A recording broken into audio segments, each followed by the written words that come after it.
What's up, ladies and gentlemen? Welcome back to another episode of the Tap In Podcast. This is your host Hutch. With me, as always, are our co-hosts Julius and Mateo.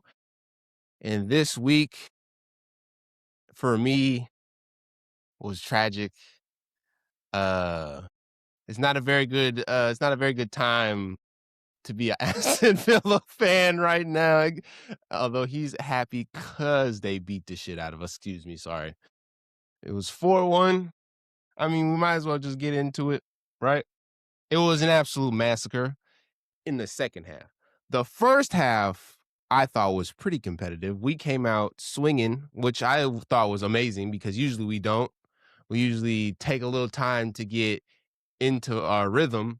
Well, before the last 8 games.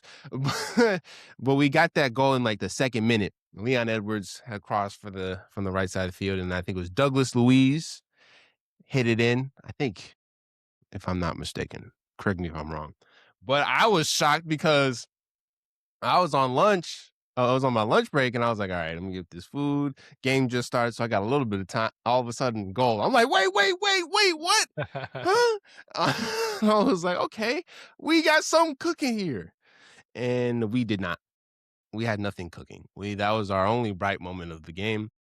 There is one moment, I think, where the tides turned, and it happened like within 5 minutes of each other, the 2 offside penalties where we had gotten the ball, Chelsea had turned the ball over, and we were down the field. We were on the attack, and I forgot who it was.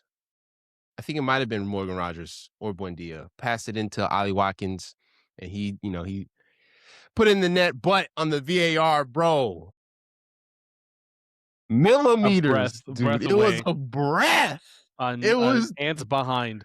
It was so close. I was like, come on. They were reviewing it. I was like, please, come on. Give us the benefit of the doubt. And they did not. They did not. And then 5 seconds later, the same thing happened again. Yao Pedro, or whatever the fuck he's. I'm Hey, sorry. watch your mouth, man. I'm sorry. He had a heck of a game. Let me tell you. He had a heck of a game. What do you have, a hat trick? Hat trick. This is our third Girl. hat trick.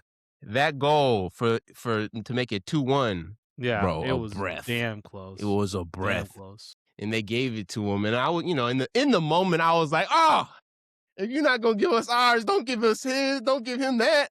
But afterwards, I'm like, it is what it is. So that was where it really turned, because instead of being 2-1 Villa, ended up being 2-1 Chelsea, and that came out of half flat. And Chelsea was just all over us on the press, on the attack. We turned the ball over every single time. The structure was fantastic. There was nothing we could do. They recovered the ball from us so many times. They were creating so many chances, and we just couldn't do it. We couldn't do anything about it defensively. We were discombobulated, and Yao Pedro and Cole Palmer were all over us. And it showed, because they beat the bejesus out of us. I was really I had a similar experience as you did, because I was in and out of meetings during this game, and so I had just come back from meeting. This game had just kicked off. I think it was at the 5th minute or so that I checked my phone to see what the score was, and I saw it was 1-0, and I immediately started just like collapsing, because I was Did like, you do one of not these again. in the meeting? Was that? Did you do one of these in Well, the I meeting? couldn't. I'm not allowed to have my phone during those meetings, so I literally have to go and come back, and then just. But yeah, I saw that first goal from who was it that did the first goal? Douglas Luiz. From Douglas Luiz. Yeah, that's right. That was, yeah. And I was like, damn it, not again. Chelsea's just such a bipolar team. I really believe that. And that's why anytime Chelsea goes up to play against anyone, anytime somebody's like, oh, I'm going to bet on this game because it's a shoe, and I'm like, no, you don't understand Chelsea. Chelsea will drop themselves down to the standard of any team, and then they will raise themselves to the standard of any team. And it is just so chaotic. And so when I saw that scoreline, I was devastated. But man, Joao Pedro, hat trick, Cole Palmer scored. What a great great goal from Cole Palmer too, honestly. And Kind of passes. yeah, he kind of went in. I think it went in for an assist, kind of kicked it. I forget who to whom, but Emi Martinez kind of did this blocking thing where he kind of like Yeah. blocks it out and then just And it right went into the right path to of Cole Cole Palmer. Palmer, just sunk it in. Uh, He does that a lot. I don't know what the I gotta deal is say, there, but yeah, I was about to say that. Grab the ball or yeah. Emi Martinez punch just it. claim the ball, man. What the Mhm. hell? Don't punch it away. Don't just claim the ball. It was some of these were easy, like just claims. Grab it, hold it, and then distribute it. I don't know what he was about.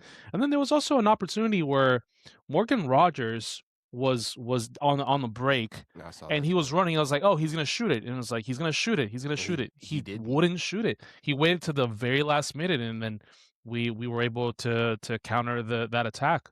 Very, very surprising from him. I feel like he's been in a little bit of a slump lately. I don't know what's They you all have know been. I don't know. I yeah. think it's just starting to get to them how badly Yeah. they've been playing. And their confidence is at an all-time low right now. So You think it's gonna be like a downhill spiral here where it's just gonna be, or do you think you'll still make it through into the um I you know think Champions League levels? that depends on how our Europa run goes because it starts this weekend just like the Champions League does, and we play Lille. I don't know how to pronounce it. I think it's Lille. And if we do well in the Europa, maybe their confidence will go up and they can start maybe drawing at least in these games or being competitive. I don't know. They need something to kickstart them. Are some of your injuries coming back now in March, or are we looking more One in of them. April? One of them. Yuri Tielemans is slated to come back at the end of March, late March. So if we That could be can win a significant. couple games by the time he gets back, maybe we can stay in this top 5, hopefully. Yeah, because it's getting very, very close. Right now, you guys are on 51 points in fourth, Yeah, we're tied and with Chelsea. United. We play them next week, matter of fact. True. Yeah, and it's only off a goal differential that they're technically above you guys. But Chelsea and Liverpool are only 3 points behind, Hmm. both at 48 points. Liverpool lost And this weekend so, too, though. So Yeah, yes, thank yes, goodness for which we'll that. get to. Yeah, And yeah. Man United, which is great for us because great we for were in us. sixth place. Now we're back into top 5, so If they would have, it's good man, I news don't know. there. We're catching some breaks. I'm not gonna lie. We shouldn't be in Mhm. these top 5. We're catching some breaks here, but if we don't get it together, we're not gonna be catching very many because we're getting into the final stretch here, and everybody's gonna be playing their best. Ideally, but you never know. Yeah, they could still continue to slip up like they did this weekend. I mean, like you guys just said, United dropped points to Newcastle, and then Liverpool lost to of all teams Wolves. So who knows? You Who might you decided they might all of a sudden knew how to play soccer, which is crazy, They should have by the sacked that way. that They coach saw earlier. they saw Tottenham teetering at the edge there. They're like, guys, we could do the funniest thing right now. Yeah. But yeah, man. What do you guys think about? Sorry, I'm gonna kind of bring it back just because I'm a little curious of what outsiders think of Chelsea. Do you think that with a solid summer transfer window, i.e., we get a new winger and we get maybe at least one more solid defender, do you think that You got we're Tosin. listen here? It's uh, we'll get to him later, but do you think that we could next season? And the reason I ask this is because I'm shouting hell yes, but I'm a delusional Chelsea fan. Do you think that they could actually make a solid run for the league, or do you think that our B team is just not sufficient enough? Because I look at our team right now, and honestly, that's been probably one of the best Chelsea performances in a while, for sure. Maybe even this season, I would say. Um, and I see that midfield. I mean, our midfield is stacked. You know, we have Auri Santos, we have Caicedo, we have Enzo Fernandez. Lavia is coming back to form. He looked kind of good during the last 30 minutes of that game, but he didn't look that well during the FA Cup. Cole Palmer, obviously. Like, we have a lot of great, great talent in our team, but I see pockets where we don't have that many good things going. Do you think all we need is half a Billy? Just half a Quarter billion. Billy? You guys have already spent like 2 or 3, whatever. I mean, it's not like that really helps because Liverpool did the exact same thing, and Yeah. well, they got nothing. Think the main priority this offseason for you guys should be defensive players. I agree. Because Pedro's, I think he's the one for you guys, or at least at this moment. And Cole Palmer and Caicedo dominate the midfield. You just need some defensive players, bro. Get Tosin out of there. Get them other dudes out of. Well, And I not mean, we have defenders, surprisingly. I think Chalaba has been really good for us this season. I think Fofana has been really good for us this season. We're gonna hopefully Levi Colwell comes back to full form, yeah, well, yeah, and Mamadou Sarr hasn't been crappy either. yeah, but nobody likes Cucurella, bro. Cucurella, I love Cucurella. Chelsea fans like Cucurella. Cucurella and Hato looking good. Gusto has Yeah, some I good like Hato. games. I've been- Reece James, Achimpong. Achimpong. I like Achimpong. He scored the FA Cup. Yeah, Mhm. yeah. But the rest of the league, for some reason, does not like Cucurella. Well, It's because he's so good and he's so annoying. It's the hair. He's annoying. He's annoying. He loves he's paella. Crusty the Clown, basically, in soccer form. I'll be honest though. I feel like yes, you guys need reinforcements, but I'm actually surprised you didn't mention a new goalkeeper because, despite the uptick in form that we saw from Sanchez, especially at the beginning of the season, coming off of a great Club World Cup, I don't think he's the guy, bro. I think he's too error prone. Yeah, You- especially you the know- way we're playing him right now. Yeah, I agree. him passing out the back, it's cost you a couple times. I think in that Arsenal game, it led directly to one of their goals. Oh no, that was set piece. All 3 goals were Yeah, set he pieces, kind of but you know flopped what I at mean. a Yeah. set piece. Yeah, I really Which think our if you set piece guys, defending is horrific. Oh my god. I think if you guys really want to like challenge for the league, realistically, you need a new goalkeeper. I think So that we should do. be We are getting your one. first priority. I don't know if you know this, but Mike Penders from Strasbourg, Okay. 17. he's set to. I didn't catch that. Is he 17? He's 20. He's very young. But he's been cooking. He's been cooking at Strasbourg. Granted, it's a totally different league. But obviously Rosinier already has worked with him. Penders knows how Rosinier wants to play. A lot of people, you know how people are. A lot of people are already calling him the next Courtois. He's Belgium. He's this. He's that. So I think Crazy. Jorgensen is going to get sold in the summer. I think that there's going to be like a little bit back and forth between Sanchez and Mike Penders, but I think ultimately Penders will become the number one.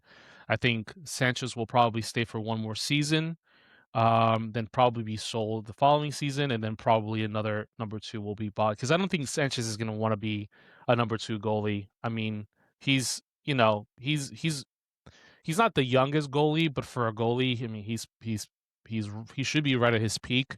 I don't think it's time for him to be, second league. And he is a really good goalie. The way Maresca played him, a lot more like midfield distributions, a lot more space between him, not inviting in that press. When you have teams like that, I think that he would be a great. I honestly I think he should go to a team in La Liga. I really do.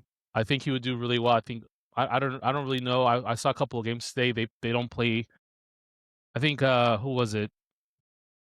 Who played today and that goalie didn't look that good. I think Sanchez. I don't know. Sanchez would fit in well, maybe. I like Just Sanchez off of really. that? I rate him. I know a lot of Chelsea fans don't rate him. I know I'm already trying to find him a new job. I don't know why. But I think you're right. For the way that Rosinier plays, I think as well, a lot of players have done really well with Rosinier, but a lot of them have kind of fallen back, and Sanchez is starting to show that for sure. Yeah. I think he hit his like probably peak in the Club World Cup, and at the beginning of the season, we were talking plenty about how much it seems like he's improved, but just some of those errors are are starting to cost you, especially at this business end of the season where the margins are so thin. Where literally what we were just talking about, uh, third and fourth are separated by goal difference. Fourth and Yeah. fifth are separated by goal difference. If you guys want to consistently continue to make Champions League and even push for the title, I think goalkeeper. I would agree. Maybe another winger. I don't think your wingers are terrible, but No, and Garnacho's actually shown a lot of improvement, and I think yeah, Rosinier's been working with him. I think he's what I suspect, they're gonna use Garnacho is they're gonna stop trying to have him take on a man 1v1 because he's just not good at that. But I do But think that's his he's whole gonna game, man. That's what he loves to do. no. I think the way he's gonna take them on is just with his pace. He's just gonna pass it basically to himself, run after the ball, and then provide chances that way, which is good. I mean, that's kind of what he did that a little bit during this FA Cup. Neto, Pedro Neto is I really rate him. I really like him, but him and Garnacho are too similar in my opinion. And so I think you need a much more technical, at least one technical winger, which you get that with Esteval. But I don't know that also true.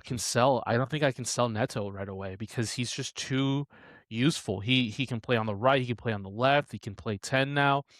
And he looks great in a lot of matches, but a lot of matches he looks very average. But I don't know. I have a hard time wanting to sell him. But again, that's what I'm saying. Uh, You got 4 players for 2 slots. I think that's fine. I think you guys should go for goalkeeper, and then honestly, I still think you should get a striker. Because if Liam Delap is not doing it, and João Pedro, we can all agree, has looked very, very good. But when he was back in Brighton, and even in some of the games that we've seen, he's kind of like a 9.5, where he likes to be picking up from the center of the park, yeah, and then bringing it forward, and sometimes he gets on the end of things, but I think him at the 10, because there's been rumors of you guys potentially selling Fernandez. I think he would be great there, and then him passing or working in tandem, playing off somebody in the Here's front here's the thing though. could be good. How many traditional old school 10s are there available in the market? No, I'm not I saying get a 10. I'm I saying get a I 9. I'm sorry, a 9. Excuse me. How many traditional 9s are there in the market today? Like just like there's few and far between. I think that was the idea with the lap. I think that's why he honestly the lap probably could have used a stop at like Everton or just like a less Yeah, like a pressure team, mid-table. like Crystal Palace before he made the jump to Chelsea. I think the idea was to have him be a more traditional, old-fashioned English striker, and then Joao Pedro be this dynamic, half like 9.5 situation. Um, I don't know who's out there available right now. Nicholas Jackson is coming back. He's not going to stay at Mm-mm. Bayern Munich. Um, and I do wonder if I think he would be a solid second option for Joao Pedro. I know his finishing isn't great, But but his hold up play is his hold up, pretty yep, good. yeah, he's got decent pace. So maybe he's a good option if he's willing to play a ball. It sounds like he's okay to kind of patch things up with Liam Rosinier. So maybe Well, that's the yeah, solution there. he never played under Liam. So I mean, let's see what Liam can do. He's made this Chelsea team very competitive for since he's come on. So I don't see why not see what he can do with that. And I do agree. Liam Delap, I think it was more of a market opportunity where Ipswich was going down. He looked impressive there, considering the team that he was playing with.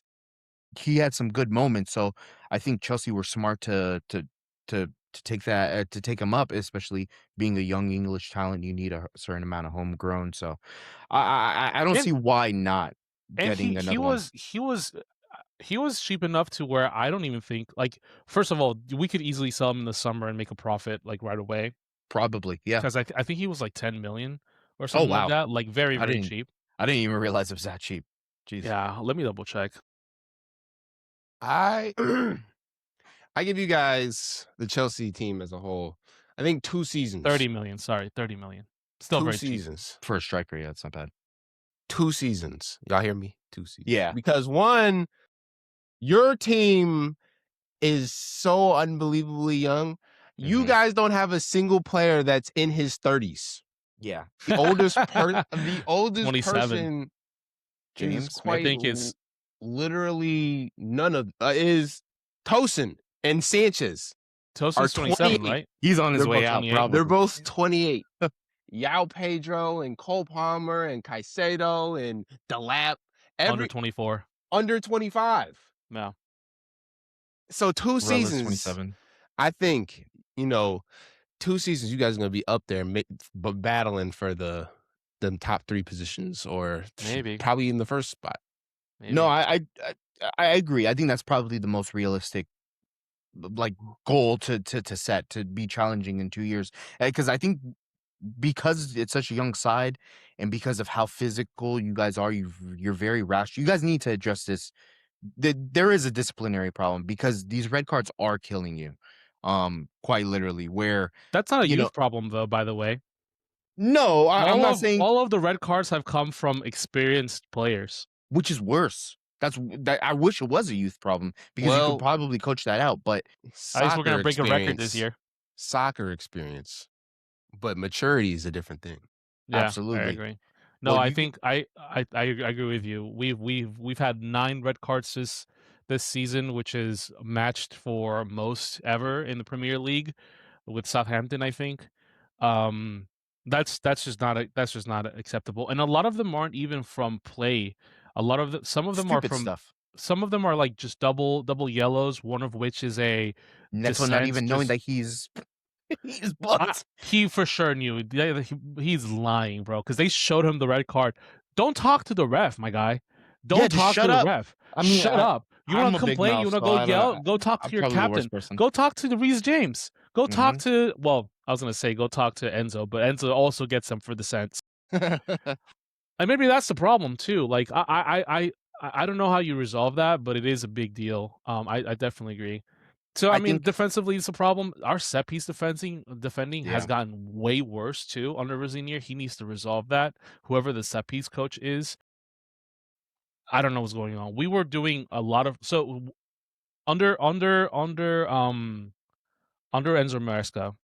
He kind of changed things around where he would remove people from set piece defending to allow for space for Sanchez to come out and claim the ball.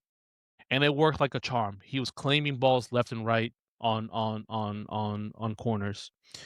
Now he sometimes crowds the box. It doesn't work. He sometimes leaves only 2 or 3 people there to defend. It doesn't work. Like I don't know what has to happen, but that set piece defending is horrific. Horrific. We've conceded so many from set pieces. How come teams just don't take all their defenders out the box and just be like, goalie, just grab it? You're all offsides. You're then you get- all offsides. Because you get teams like Arsenal that just be fouling like crazy in the box and Don't get nothing called gets for it. claimed, yeah, On nothing Emi gets called. Martinez. I was gonna say, even during the Chelsea game, Declan Rice should have gotten we should have gotten a free kick In for the it was the 2 elbow, fouls. yeah. He was bear hugging It's- João yeah. Pedro, and he used his elbow to deflect the ball. I don't even understand. Like, Yeah, I mean, we'll get to it when we talk about the Man City game, but I mean, it's just very difficult because I don't want to put no, I do want to put blame on the referees, but I don't want to use that as an excuse. But Yeah. the refereeing is so inconsistent. The same situation can happen in 3 different games, 3 And different be called different. outcomes.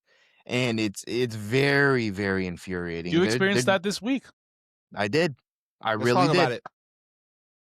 Are we talking about City first, or are we talking City, about Nottingham. Brighton? Okay. Sorry. No, let's get into it because first off, I have to say very, very offensive lineup, which I like. More than once this season we've talked about where City get a lead and then they can't extend it to have that cushion because we know we're probably going to concede one. Unfortunately, that's been, the story of the season. Even with Gahey coming in and, having looked so good and definitely shored us up defensively. But we went super offensive this game which I like. We had Semenyo and Holland up front. We had Cherky and Foden, which Foden hasn't had a start in a minute. In the midfield, kind of trying to play that creative spark with Silva and Rodri, trying to keep us defensively solid. Back line of Gahey and Diaz, that new partnership that probably is the two most experienced defenders that we have. But we'll get into it. But I'm not sure that's the winning combination at this point. But we started very aggressive. A couple of really, really good chances for Semenyo and Silva, which almost started us off really, really hot. But the opening goal eventually came around 30 minutes in.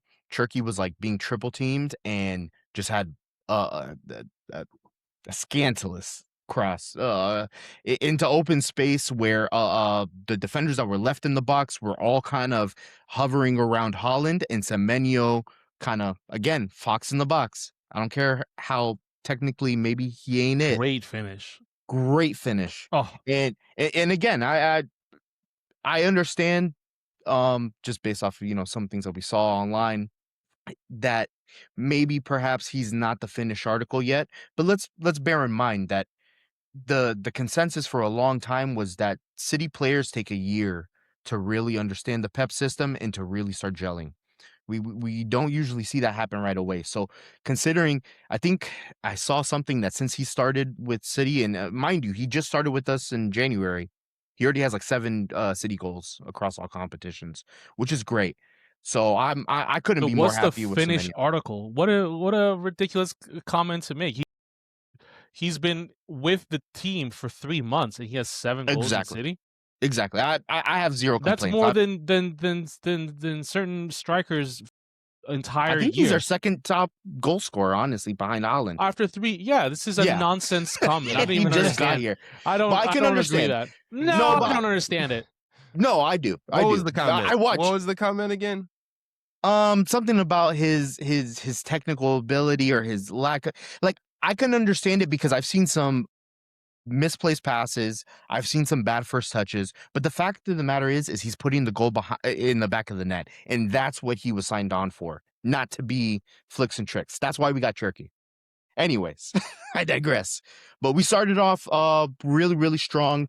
But there was a couple of opportunities. There was a really good opportunity where Foden played Holland in, and the angle is a little bit awkward, and Holland tries to chip the ball.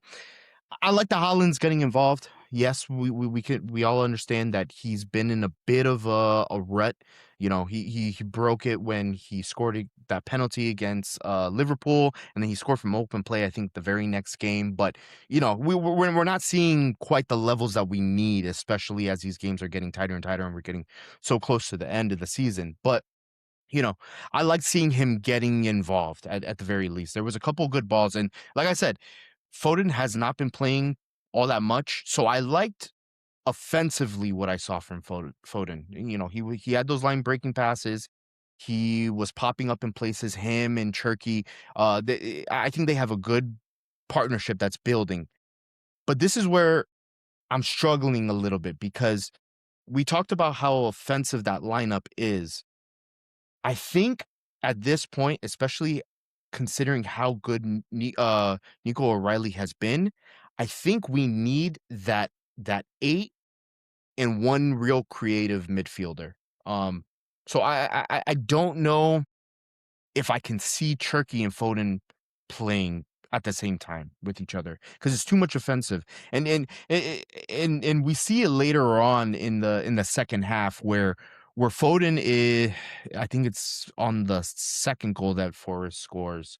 Um, just not staying with his man and not providing that defensive pressure on Elliot Anderson, who just gets a great shot off and like a rocket, ties the game, and ultimately that's where the game stood.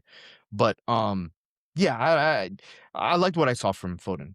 Um, we also saw another situation where Semenyo flashed it across the box, but no one was able to get it. So, we were creating chances. The second half starts with plenty of Man City chances, and ultimately they weren't capitalized on despite having such an offensive team or offensive lineup. we're not putting the ball in the back of the net nearly as much as we should. I don't know. I'm not super into I I stats, but I'm I don't sure f XG was phenomenal. But go ahead. I don't feel like you're giving this, enough credit. I mean, Nottingham Forest was sitting back incredibly deep. They were in an extremely defensive formation, which for any team, no matter how good you are offensively, is always extremely challenging. 100%. You guys had a lot of big chances. Granted, maybe you didn't capitalize on all of them, but again, very difficult when every one of your attackers is being 2v1, Yeah, awkward but that angles and situations like that. Like all that pressure is a lot. And I mean, you still came out with it with 2 goals. Granted, it should have probably been 3 goals if we're being honest here. But like honestly, understandably, like I'm not I'm disappointed, but maybe I'm more disappointed defensively that you guys yeah, conceded 2 goals, but 100%. offensively, I thought was a very fair outcome. And this that gets to my point. Defensively, I think I don't know. Diaz has been our excuse me, our stalwart in defense for such a long time, where he's pretty much the only consistent defender that stays healthy for the most part and has been our rock and our leader in the back line. Now with Gahey, that load is being carried by 2 players, but I don't think together they're they're the right combination. I really wanna see Kusanov and Gahey again together, because I think Kusanov, and I think we'll see it in the Madrid ties that are coming up, because I think Kusanov is gonna provide that pace to get back. Gahey has those line breaking passes. Diaz, I find him at fault for that first goal. First off, amazing finish. I don't know if you guys have seen the Yeah, finish off of the Mhm. Morgan. back heel kick, Yes, ridiculous. it was What a a cross in. Igor Thiago heads it down, and then just, I mean, the awareness that you have to what a to think about that and execute it, and what a nutmeg Diaz. yeah, you have to be Oh almost man, delusional in the amount of yeah, confidence you have to even try that. And for it to actually succeed, crazy. yeah. Amazing, I amazing goal. can't deny that That's a hard thing to defend. And a that hundred second goal percent. though, that's what you're talking about. A lot of who was the second goal again? It was Elliot Uh Anderson, who's yeah, Elliot Anderson. we've A been lot linked of to space was a allotted to him. ton. He played a quick 1-2 with, I think it was Sangare in their midfield, and like I said, Foden just asleep at the wheel, and I don't know. I Foden is, at this point, he's been with City. He's been Long ass time. yeah, a first team player for like 7, 8 years. 3 years ago, we talked about it. He was player of the season, but he just hasn't kicked on. This point, we were expecting him to take kind of on that mantle left by Kevin De Bruyne and make it his team, but we're just not seeing it. And honestly, the guy who scored the goal we've been linked to, Foden needs to watch out, because I think if he continues to not perform and show that he can remain at such a consistent level, I mean, half the time we're seeing him off the bench in like the last like 10 minutes. That that that to me is showing me either it's a lack of confidence in himself, or Pep has lost his confidence in him, which is a real shame to see, because Foden, for me, especially being an academy talent, was one of my favorite players, where I like to see him succeed, but unfortunately, it just hasn't been good enough for the last year and a half. And ultimately, we had a bunch more opportunities. I do like, after that first initial goal. Sorry, I'm going so much back and You're forth, good. but You're good. that I like seeing immediate response from City after Morgan Gibbs White scored. Rodri 5 minutes later gets a header in off a corner. Who knows? Or who knew we can score from corners too? Um, and And it was Rodri getting a goal after how many years now? Like a uh year now almost? no. How long It's been less than a year. It's just, remember, he was coming back from that injury, that injury, that's ACL right. injury, and so has slowly been When coming was back his into last goal? form. I don't think it's been that long. No, Not in the Prem, it's his first goal this season. But I feel like he might have scored in one of the cups. Let me in one of the see. tournaments. Yeah, I think so. Because I know he came up with a While you guys are looking for that, I found Yeah. a He comment. did score, it looks like, in the FA Cup. Okay. I knew he had scored soon after he came back. Go ahead, James. This is kind of taking it back to Semenyo. Okay. He was kind of agreeing with you, Julius. He said, "Strawberry Dienser Yummy." Crazy name, by the way. I will never understand the need to preface that players have to be beautiful on the ball or need to do tricks. His job is to put the ball in the back of the net, which is what he's doing very well. Yes. I Correct. 100% agree. Strawberry On and on. Yummy. Strawberry Yummy. I'm sorry. Yummy Mr. cake. Strawberry Yummy. You don't Excuse need me. to look beautiful as long as you putting the ball in the net. 100%. We saw a phenomenal season from Mo Salah, who has never been classified as the most Technical player, appealing yeah. trickster player. It's brutal pace, the willingness to take on his man, and that lethal strike. Surgical, That's surgical all finish. you need. I love the beautiful players. I love what Turkey can do. Winnie You Yamal. know, yeah, I love a Yamal, but you know, it's at the end of the day, he was brought in because of his goal scoring prowess, and he has continued that form at the moment he dropped into Manchester. So I have no problem with him, and honestly, I think he might be a cornerstone going forward for the next couple of years, Fair enough. without a doubt. I'll But take anyways, sorry, go ahead. I'll take tap-ins and ugly goals all day, every day, Rack with 'em the up. exception out. of winning an entire league off of corners. We'll get to it. We'll get to it. But just to sum it up, yeah, after that, after Elliott scored, you know, we had a couple instances as well where Haaland was fouled in the box. One of them, for me, you guys have seen this before, where the goalkeeper will come out. He doesn't necessarily get the ball, but he gets the player. I can understand where the commentary was coming from. It does look like Haaland dangled out a leg a little bit, but the contact was made and the ball wasn't touched. Wasn't touched. Yeah, For me, that should have been that's a a penalty. penalty I think that should have been a penalty. every day, all Again, day. what did we say before when we were talking about Chelsea? 3 different games, 3 different scenarios. When it comes to the refereeing in this country. The second one was kind of shameless by Haaland, where it definitely was simulation, and I'm glad it wasn't taken. But again, I don't want our team to. You should expect good refereeing, but you shouldn't expect a handout when you're not able to break down a team and just hope that the referee sides in your favor. That's not how you're going to win. So ultimately, I liked what I saw in this game, but it just wasn't good enough. Especially Arsenal beating Brighton, we need to maintain that pressure. We still have a game in hand, without a doubt, which is great, but we need to continue to win. I think the momentum has definitely shifted back into Arsenal's favor. But I expect them, again, not to be perfect for the rest of the season. But it is worrying because against a Nottingham Forest, who are in the relegation picture, we should be doing much better. And Don't forget, they drew against Arsenal as well. I They're no agree. joke. Without a doubt. It's a lot Without of a- these quote They're fighting unquote for their lives right relegation. now. Exactly. Like every game is a final for them. So don't get it twisted. These are not easy fixtures at all. I mean, we drew against Burnley, for God's sakes. You know what I mean? Like, no disrespect to them. They're considering the relegation zone. Yeah, I 100% agree. And I do agree that pretty much all of the relegation sides except for one are really fighting for their lives and really putting in performances now that their ass is on the line. Yeah, we'll get to it. But ultimately, if I expect my team to win the league, you need to be putting away games like this. I don't care who they were able to draw. I don't care who they were able to beat. When they come to Man City and we're at home, we should be doing better.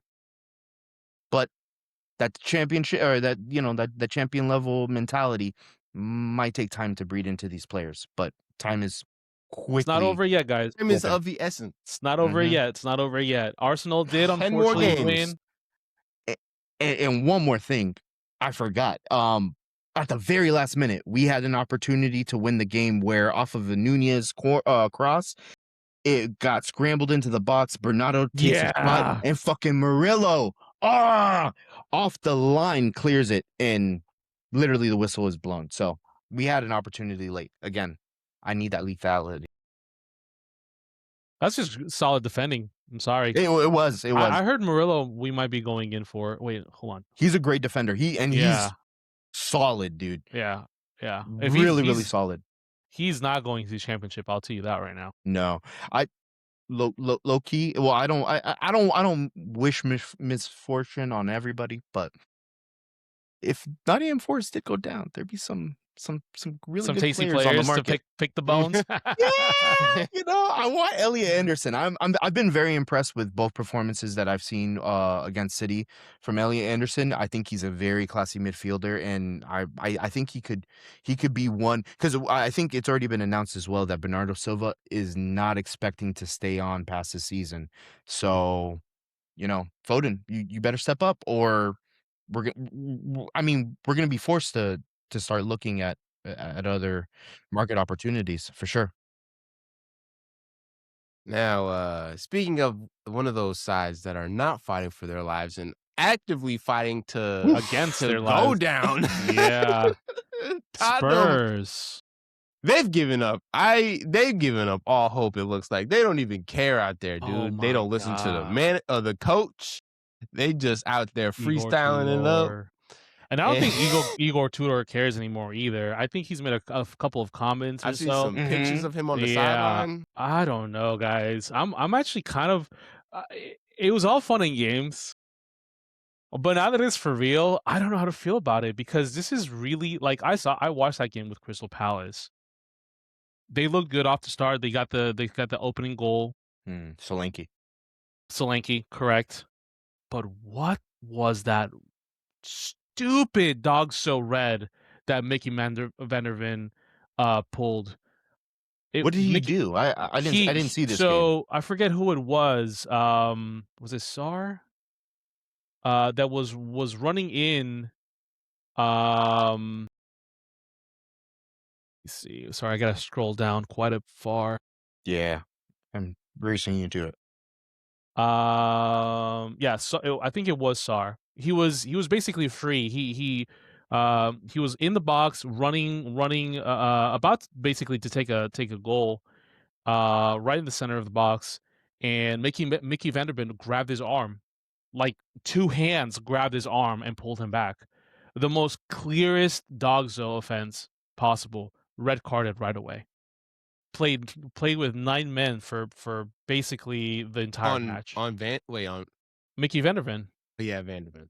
Mm-hmm. I heard the funniest thing about Van der Ven the other day, and you guys probably saw it too. I think it was Filthy Fellas. I love them. They're hilarious.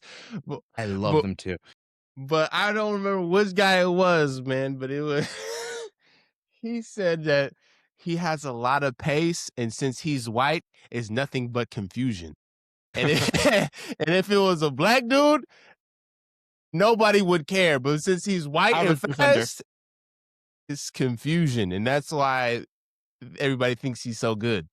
I was laughing so hard for that for so long. I was like, this is the funniest shit I've ever heard in my life. Is that true? I don't know. It was still funny though. Yeah, I love Filthy. They're one of my favorite channels, without a doubt. They're hilarious. But yeah, I mean, it really just comes down defender, to pace. captain. Why would you go in for that? You just killed it for them. And then honestly, there was no hustle, no attempts to counter. I mean, I think the second goal was literally off of 2 passes. It was like a long pass on the right wing over into the midfield. I'm sorry, I don't know the Crystal Palace players that well, but it's just like, for a team that's about to basically get their salaries cut in half if they do go into the Champions League, you would have thought that they would be trying a little harder. And like I'm like, is Mickey van der Ven trying to get like sold or something? Because I've heard that that Liverpool is interested in him, and guess who's playing Tottenham Spurs next when he's serving his red card? Liverpool.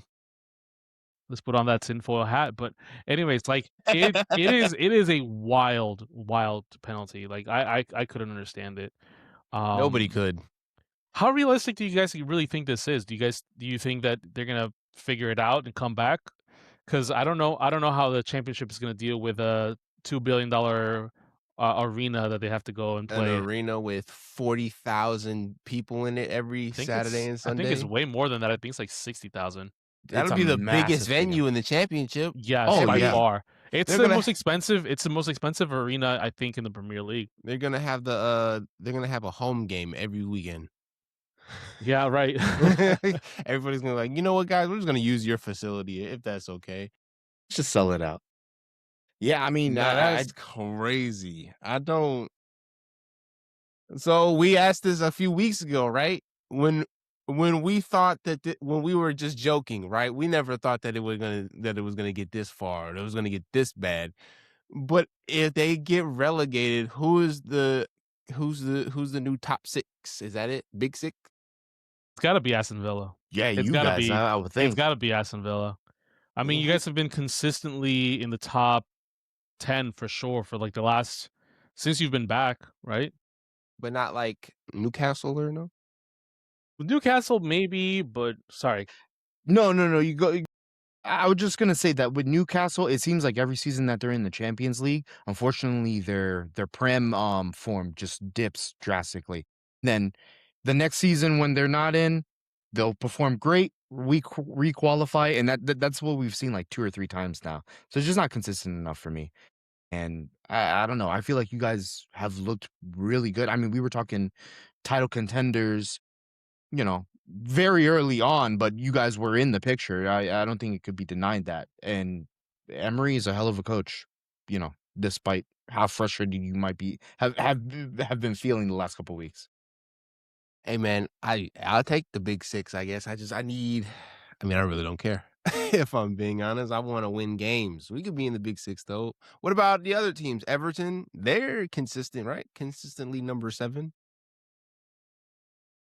I mean, they didn't have a great season last season, if I'm not mistaken. I think they got a really experienced coach Moyes I think has really elevated them, and they also just moved to a much bigger stadium, leaving Goodison Park. I think it's the Hill Dickinson Arena or yeah, something like right that. next to the river. Yeah. Yeah, never mind. Yeah, they have not been playing well these past few years.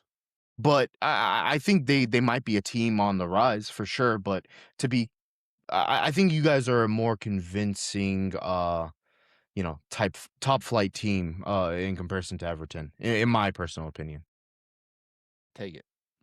I'll take Especially if you guys get backing and some new midfielders, some new maybe defensive types.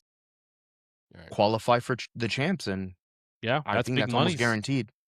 Well, one can only hope. I read an article that said that Tottenham Hotspurs getting relegated would be a $250 million hit to their income for that season. That's crazy. At that point, it's a fire sale. $250 million. Yeah. It has to be. Son saw the writing on the wall. That's why he's over in LA right now. Yeah, unfortunately. Oh no, they won last night, but yeah. He saw Louis City didn't because we suck. But anyway, You guys Bro, didn't. It was oh no, yeah. no, we played last night. No, Orlando Orlando has before. been bad too. You were right. We've lost every single game. City, yeah, Orlando City got whooped in New York, man. We got 5-0. Dude, God, we man, have you like, messed We're up. not getting Griezmann, bro. Oh, Yes. heartbreaking. Sam We might just get him saw in the that. summer, but in the summer, some other people might go in for them. Yeah. I'm bummed out, man. I was That- really looking forward. Me too. And this is all Barcelona's fault, damn it. If they had knocked him out, he would have come. Yeah, no, Wrexham was crazy. I was the moment that I saw Ryan Reynolds excited to play Chelsea, I was like, what do they know that I don't? Because you would expect that to be a nightmare draw for Wrexham. You would expect them to want somebody maybe also in the championship. I guess maybe from a viewership perspective, maybe from exposure perspective, it's better to go out with a bang, and they certainly went out with a bang. Man, what?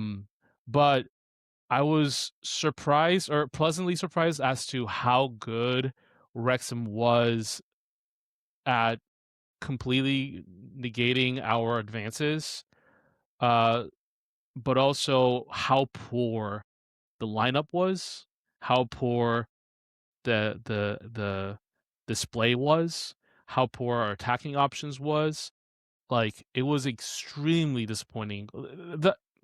I'm sorry, guys. I gotta be silly here again and just say Tosin cannot be wearing blue next season because look, he actually had some really good moments during this game, but that I think first goal, seeing Badiashile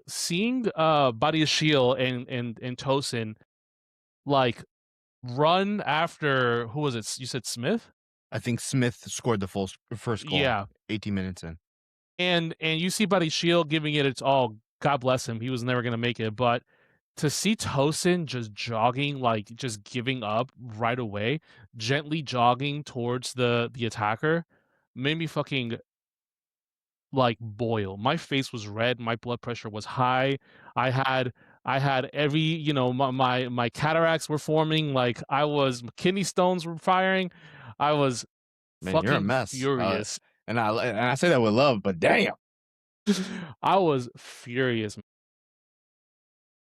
I was really surprised how shitty we were. And sorry, I'm getting riled up again. How bad like that 2-4 was the final outcome, and you would have never thought from Bro, watching that game in that the this would be 80th the outcome. minute, they scored. It was 2-1. I was like, there's no way they're about to pull this off. I was like, there's no way. I couldn't turn the game They on because I was at drew work, but I was like, no, please. 2-2 in the last seconds. We had to go into overtime. We had to bring in the likes of Cucurella and Joao Pedro. Thank God for Joao Pedro. Joao Pedro looked so good during this game too. His hold up play, he was juggling with the ball. He was really showing the disparity in levels between our first level and our second tiered players.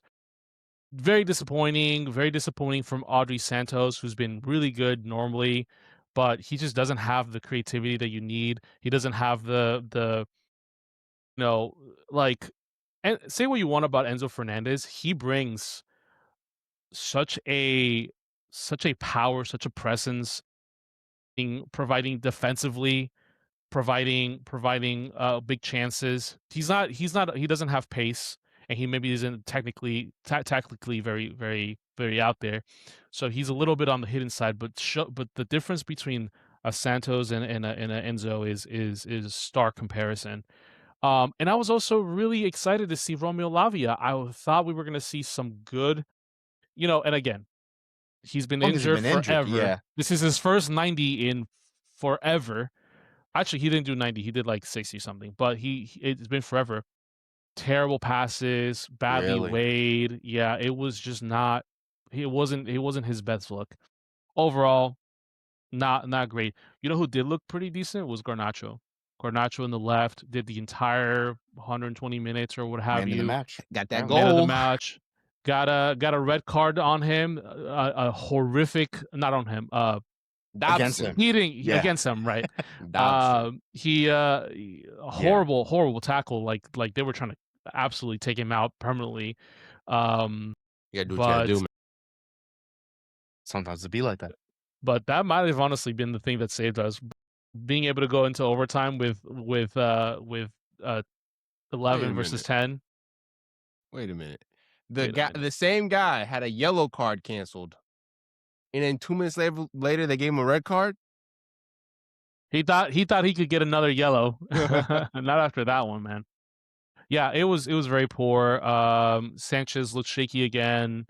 And the fact that we conceded from a corner with 5 fucking center backs, all of them tall.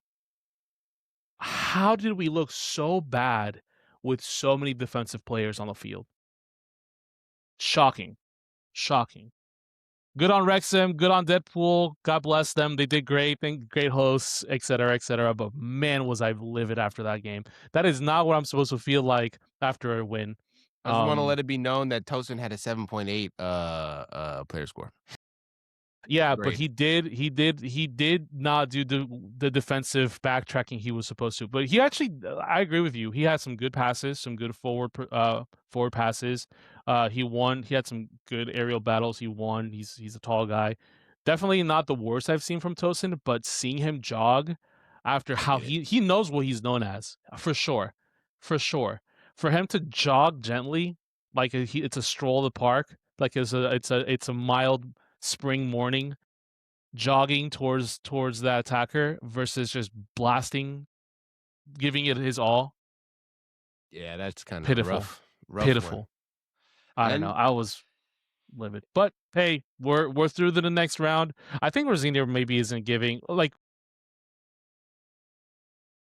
I get maybe Rosinier knows that his first and for sure, if we can see it, for sure he sees it, that the disparity between his first team and his second team is insane. So I don't know if maybe he was weighing the pros and cons of playing some of his better players in the FA Cup versus having a fully rested team for this Champions League game. Obviously if we win, he's gonna look like a genius because now we got through the FA Cup and we hopefully smacked PSG around or whatever. Like, he's gonna look like a genius. But if we don't, and we get smacked around with our best team, and we had lost the FA Cup, he would have absolutely gotten it from everybody left, right, and center. And Julius knows his dad now, so maybe we could give him a couple of comments too. Hey, look, I was sweating for Julius's team too. It was 1-0. I was like, Yeah, "What is you going were. on today?" I was like, Yeah, "What's you in the were. water?" I was you texted Listen, that. I was like, you're bro, trying to it's bait me. like 30 minutes. Yeah, you were trying to bait It's me. so early. Whoa, what's going on? I had to feel better Uh-huh. about myself. I had to try and make myself feel better about Oh, myself. is that what it By is? Is by that what seeing it is? the other's demise. Yes. That's the only way it can happen. So for context, guys, I was at the movies with my kids, and the entire movie, I had What'd you my watch? phone like on the side like this You did next to the not. popcorn. Oh, 100% You're I did. You're horrible. 100% I Were did. you in the back? We were back far enough. Oh, No one bro, saw it. you got It's cussed okay. out for sure. You got cussed out for sure. Fuck off. I would do the You know same. how I would do the expensive it same. is I to would have take done the kids to the same. movies? Shit. So I definitely was watching it in a crowded movie theater, trying not to react at all. So when that first goal went in, low key, I was like, fuck, damn it. But I had to hold it in. And then I saw your message and I was like, shut the fuck up. I was like, "What happened?" No, but okay. Just heavily rotated sides from both teams. I think it goes to the point that you were making with Chelsea. At this point, we're getting to the business end of the season, and every competition that you're in, it's starting to heat up. So you have to rotate heavily. So from the game that we discussed before against Nottingham Forest to this game against Newcastle, which again we've played them. This is literally the 5th time this season. There was 10 changes. The goalkeeper was changed. The front lineup was changed. The only one that was still there was Mateus Nunes, who looked like one of the better players on the pitch. And I might have to eat some humble pie here because I've talked plenty of shit about Savinho, but Savinho was on one this game. Savinho was on one. He was. I know, but that goal that he scored, that I think was it the first goal, he literally looked AI. He looked like he had just glitched. He's like, Is it this actually happening? Went in. He did not react. Oh my god. Okay, so first off, really great chances early on from Savinho and Reinders. Reinders had a game where if he was lethal, if he was proving to be as lethal as he was in Serie A, he would have walked away with, like, no lie, 5 goals this game. There was so many amazing chances created for him. We'll get on to him. But Savio was looking tricky on the wing. He was up against Lewis Hall, who might be England's left back, unless Nico O'Reilly takes that spot in the World Cup. But I don't listen, I have talked so much shit that this guy ain't got it. He's too, he's young, but Jesus Christ, please put the ball in the back of the net. And clearly it's been confidence because just like you were saying, based off of that finish, I don't think he was expecting the ball to get to him. It almost didn't get to him. I believe it was a really, really good cross from Doku, who passed everybody. I think Nunez almost gets it, and then Savino is expecting to Nunez to put it in the back of the net. It literally comes off of his standing leg and just bounces in, but he doesn't move. He's just like a statue. He's like, this, and then he runs It gave off. it gave a little bit of the same vibe. Have you ever seen that clip? It was like a pretty famous clip of like a goalie who went back to get a drink of water. And then all of a sudden he's being attacked and he just turns around, he's inside of his own box and he gets scored with, on. He with looks the like an water bottle. AI. Yeah, he's just like, that's kind of how it felt. Like he had no idea the ball was coming from him. He's just like, Yeah, that shit made me laugh. I was so happy seeing that. it was like non-existent his movement there. So I found that hilarious, but ultimately it was well deserved considering how well he played this game. I think he played the full 90 minutes. Oh no, he got off on the 79th minute. I think he went down injured, but he looked really, really good this game, which I was not anticipating. I still don't think, again, another one that's not the finished article, but who is? But as a rotational piece, could come in handy. I'm not gonna hold my breath. I don't want to see him against Real Madrid, but Newcastle are no slouch by any means. So for him to look that convincing in this game, I was really, really impressed and happy for him. The And I want him to the be a slouch. yeah, I really want Newcastle to be a slouch, man. Bro, the pass from Tonali into Barnes Oh, that set up Tonali's that been first so goal, good. it looked offsides, but it was like such a deep pass from Tonali. He's such a class player, and I've heard that multiple teams are going to be in. Yeah, I think you guys, Arsenal are looking at him, Liverpool. Who knows where he might end up if Newcastle are forced to sell? I don't see why they would, but it's possible. I've heard rumblings, but it was a really good performance by Tonali, but ultimately um Doku was back at it. He actually came on as a substitute in the Nottingham Forest game, so I'm glad that he's back. Again, another great goal threat, pacey winger. I think him and Semenyo will feast. Both coming in off that left it would be the left-hand side. Um but yeah, I don't know, man. I literally counted 3 amazing chances for Tijani Reinders, in the first half alone, where it just went a little bit too wide, way off the mark, but the chances that were being created for him were exceptional. I think a lot of them came actually from Savino, a couple were set up for him, but ultimately, the man of the match goes down to Marmoush, who goes Super Saiyan literally every single time that we play, Newcastle. He led the line for City today. Holland, I think he got scraped up in training, so he sat out on this one. Semenyo eventually came on to take Marmouch's place, but that's after 2 really, really well taken goals. It's very similar to what happened to Savio, where he wasn't anticipating the ball to get to him. I think Nunez crosses it in, and O'Reilly almost gets his foot on it, and it keeps going through, but it ends up in Marmoush's path, and he just sends it to the far corner past the goalkeeper, who was Aaron Ramsdale, who had a decent game. I mean, there was one point where he lost the ball in a very bad situation, and we nearly capitalized on it, but Newcastle are very physical and can track back. They have a lot of pace. And then that second goal by Marmoush, bro. I don't know if you guys saw it. It was a laser. It kind of reminded Yeah. me of the Elliot Anderson goal Yeah. that was scored against us Powerful midweek. Yeah, goal. and last season when Marmoush first joined us, he had one like that was just it was gorgeous. I love outside of the box shots. He's been picking up form. He's Yeah, been yeah. looking very good. this second half of the season, once he came back from AFCON, he has proved pretty pivotal in a couple of matches. He's been helping pick up the slack that Holland's kind of been Yes, kind of 100%. providing. Yeah, him and Semenyo And together, Semenyo for together. sure, for And sure. Cherky, if I'm being And honest. I mean, he's been yeah, goal scoring as well. He's been providing a lot yeah, of opportunities. He's got a little dip, but he's been looking good. he's been creating more. He hasn't been scoring quite as much in the last couple yeah. games, but without a doubt, yeah, he's definitely filled in that role. And just one note that I want to put on to Johnny Reinders. We talked about how many chances he missed.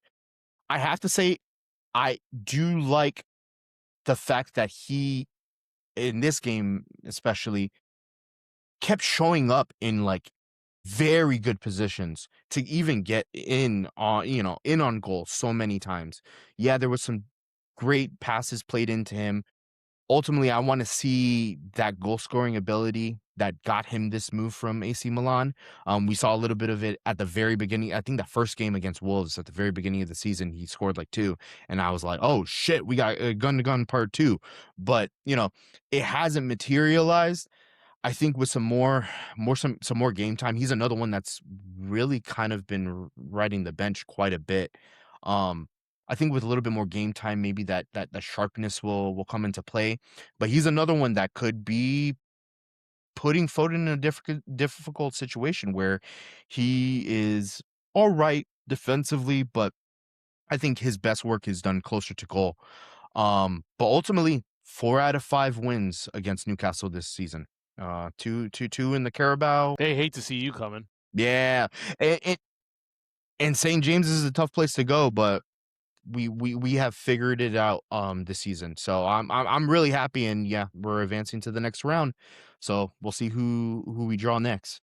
Can you imagine if you guys have play Arsenal in all the finals? Yep, I think The we're Champions gonna Was it end the up playing them Champions like League, FA, and what is Mhm. the other one? The Carabao? Is the that Carabao. Yep, the Carabao? finals play coming them up. in all 3?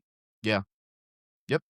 You guys are the only thing stopping them from getting, what is it? The quad and the Not the only thing stopping them. Let's see what The happens on their side of the disrespect draw. from you, man. Yeah.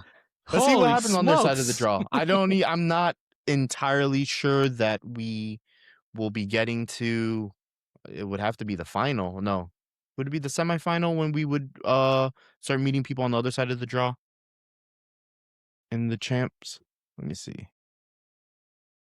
No, it would be literally in the final. That would be insane. I'm not too convinced that we'll Imagine get if you that got far. meeting We might. all 3 finals. That would be it's probably not gonna happen, but that would be nuts. That would be crazy. And man, That would be so nuts. yeah, I would be done depending on which way some of those finals go. Because if it was, and let's be real, as much as we want to be Arsenal haters, if they slapped us up in all 3 finals, fair enough. Yeah. Fair enough. You just gotta take that. What can I say at that point? I don't think they will. It's gonna be set pieces, and it's gonna be the referee. Yeah, Guaranteed. mayhaps. I hear what you said earlier, but here's the problem. There's a lot of teams that are so neck and Here's Bodo why Glint, you're man. wrong. They're so Glint. they're so Bodo Bodo Glint. Link, yeah. Oh, But there's so many teams that in are Bodo so we neck and trust. neck that these bad calls from refs really do push the decision one way or another. And sometimes it's not this team is better than the other. Sometimes it's like both of those teams are peak teams. It's just like sparring, right? It's just like parry, attack. And when you have bad calls, like what sorry, I'm still salty about it. What you saw during Chelsea Arsenal game, it really can turn yeah, the momentum. results, right? The momentum, the result in a really, really negative way. That's why I don't understand people who are anti-VAR. I'm anti refs calling like obviously bad, having just obviously bad calls and inconsistent calls. Make a rule, stand by that rule. If you need another person, and you guys need to make the correct call every time. You don't have that excuse because you have VAR. Period. And not just that, if you're gonna stop the game for 8 minutes and get the right call. and still be Everybody's controversial. looking at the same It screen. makes zero sense. Exactly. Ollie Watkins Yeah. should have scored that goal, bro. Go for it. 2-4 versus Hey, that changed the the balance of the momentum. game, man. The momentum switched to you guys immediately after that. And then don't act like your offsides wasn't just as fucking close. It was just as close. It was really close. Yeah. Especially like Crystal Palace had a very similar one where the face it was I think Where they draw the lines nose. from, it's Like like literally I really want to just understand how part of that my technology arm. Yeah. works. Because sometimes they'll show a picture and then they'll show the model and it's like completely different. It doesn't make any sense. There's a dude in like, you know, AutoCAD or something making up these models and then posting them. I think is Like, baloney. I can accept Ollie Watkins being offside, but it's just the why was he offside? Because when you show the model, right? You show the model, and it's like his toe or his pinky was just barely past the other guy's toe. How is that affecting him scoring this goal, whether or not he was a centimeter back or not? That's the only thing I have a problem with. I can accept it being offsides. If that's the rule, it's the rule. But why is it that close? Why does it have to be down to the millimeter? And that's the only thing. I'm for it. I just wanted I'm fine with it being that precise because ultimately you want the right call made.